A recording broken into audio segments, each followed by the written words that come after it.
Most people assume skills compound naturally. Learn something once. Apply it repeatedly. Get better results over time. In practice, that's rarely what happens. Most skills plateau quickly, some even decay. This video explains why most skills don't compound, what actually makes a skill scalable,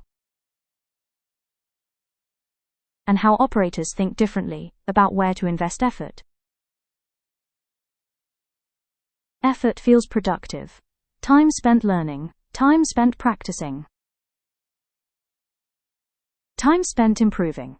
But effort alone doesn't determine return. Some skills reward repetition. Others only reward presence. That difference is the gap between compounding and stagnation. Many skills have a hard ceiling. They scale linearly with time. Stop applying them, and output stops. These skills aren't useless, but they don't accumulate advantage. They require constant input to maintain value. Professionals often stack non-compounding skills. They become efficient. They become reliable. They become busy. But the return curve flattens. More effort produces diminishing outcomes, because the underlying skills don't scale.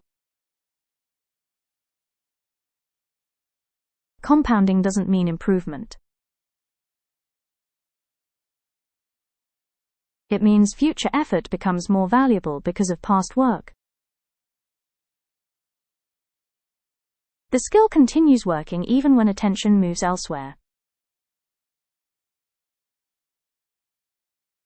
That's the defining difference. Repetition refines execution. It doesn't automatically create leverage.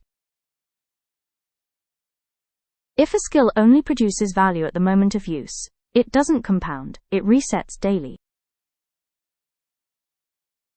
Operators don't ask, "Can I get good at this?"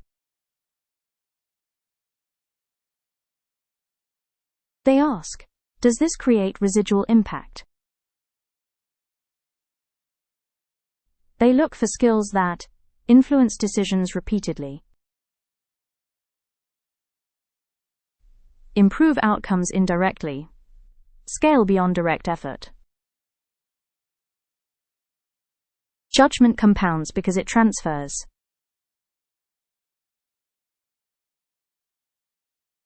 One good decision improves the next. Patterns reduce error. Experience compresses time. Judgment improves outcomes across many domains simultaneously. Clear thinking, expressed clearly, compounds. It aligns others. It reduces friction. It prevents repeated mistakes. The same explanation, reused, creates value repeatedly. Systems thinking compounds because it reduces complexity. Once a system works, it removes repeated decision-making. Fewer decisions, fewer errors, more consistency. The system continues operating without constant input. People choose skills based on visibility. What looks impressive? What feels productive? What gets rewarded short-term? Operators choose based on return curves. They accept slower starts for higher ceilings. Compounding skills feel unrewarding early. Progress is quiet. Feedback is delayed. Validation is minimal. That delay filters most people out. Those who stay build asymmetry. The constraint isn't intelligence, it isn't discipline, it isn't access. It's choosing skills that still matter after effort stops. Most skills don't compound. They consume time without creating leverage. Operators think differently. They choose skills that keep working, long after attention moves on.